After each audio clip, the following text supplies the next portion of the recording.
सास पर भेदभाव का इल्ज़ाम लगाना आसान है, परंतु पैसा जोड़ना मुश्किल।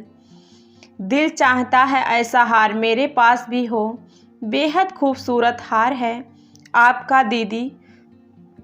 फिर नंदिनी कुछ पल सोचते हुए बोली, दीदी, यह हार सासू माँ ने आपको ज़्यादा पैसे देकर बनवाया होगा, क्योंकि हमारे पति और ससुर अपनी सारी कमाई उन्हीं के हाथ में रख देते हैं।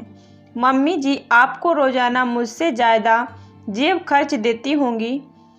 सासू माँ मेरे साथ बहुत भेदभाव करती हैं। यदि ऐसा नहीं करती तो आपके पास इतना खूबसूरत हार बनवाने के लिए पैसे कहाँ से आए। नंदिनी ने अपनी जेठानी खुशबू से उसके गले में खूबसूरत हार देखकर कहा तो खुशबू उसे समझाते हुए बोली, नंदिनी, यह तुम्हारा बेहद है कि मम्मी मुझे रोज़ाना तुमसे ज़्यादा पैसे देती हैं। एक दिन मैंने अपने कानों से सुना था, जब मैं सोने के लिए अपने कमरे में जा रही थी।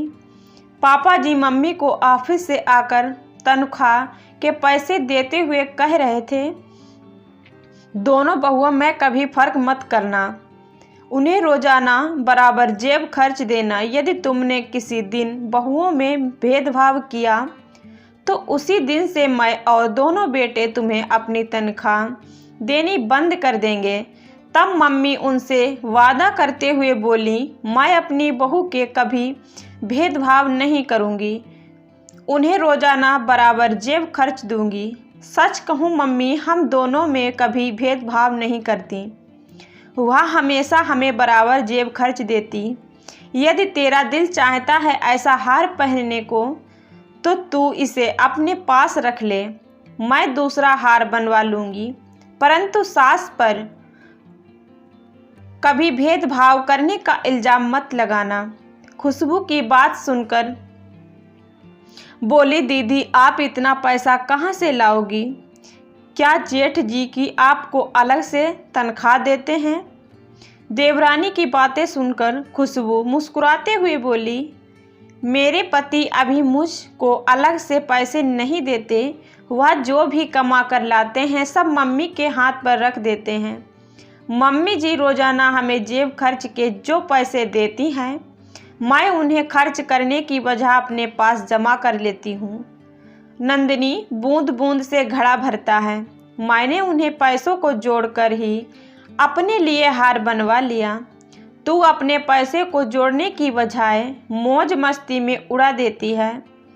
मैंने तुझे कितना समझाया था कि जब सास ससुर घर में खाने पीने की हर चीज़ का बंदोबस्त करके रखते हैं, फिर तू बाहर के खाने पर पैसे बर्बाद करती है, क्योंकि बाहर के खाने से पैसे तो बर्बाद होते ही हैं, साथ में स्वास्थ्य भी खराब हो जाता है। परंतु तुमने मेरी बात कभी मानी नहीं।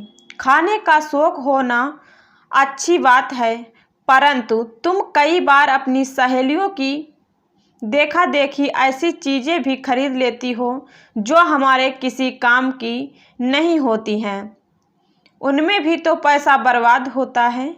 यदि तू भी मेरी तरह पैसा जोड़ लेती तो आसानी से अपने लिए हार बनवा लेती। देवरानी, सास पर भेदभाव का इल्ज़ाम लगाना तो आसान है, परंतु पैसा जोड़ना मुश्किल। यदि मम्मी को पता चल गया कि तुम उन पर भेदभाव का इल्ज़ाम लगा रही हो तो उन्हें बहुत दुख होगा, क्योंकि वह हमेशा हम दोनों को बराबर प्यार और सम्मान देती हैं। दीदी, बहुत बड़ी गलती हो गई मुझसे, जो मैंने बगैर जाने मम्मी जी पर भेदभाव का इल्ज़ाम लगाया। मुझे माफ़ कर दो। आज मैं बाद में मम्मी जी के लिए ऐसी बात कभी नहीं कहूँगी। मैं वादा करती हूँ अपना पैसा बर्बाद करने की बजाय जमा करूँगी, ताकि मैं उन पैसों से जो मेरा दिल चाहे वह बनवा सकूँ। नंदिनी ने शर्मिंदगी भरे स्वर में कहा तो खुशबू ने भी उसे माफ़ करते हुए प्यार से उसे गले लगा लिया था। दोस्तों, कहानी कैसी लगी हो तो कमेंट के ज़रिए ज़रूर बताएं।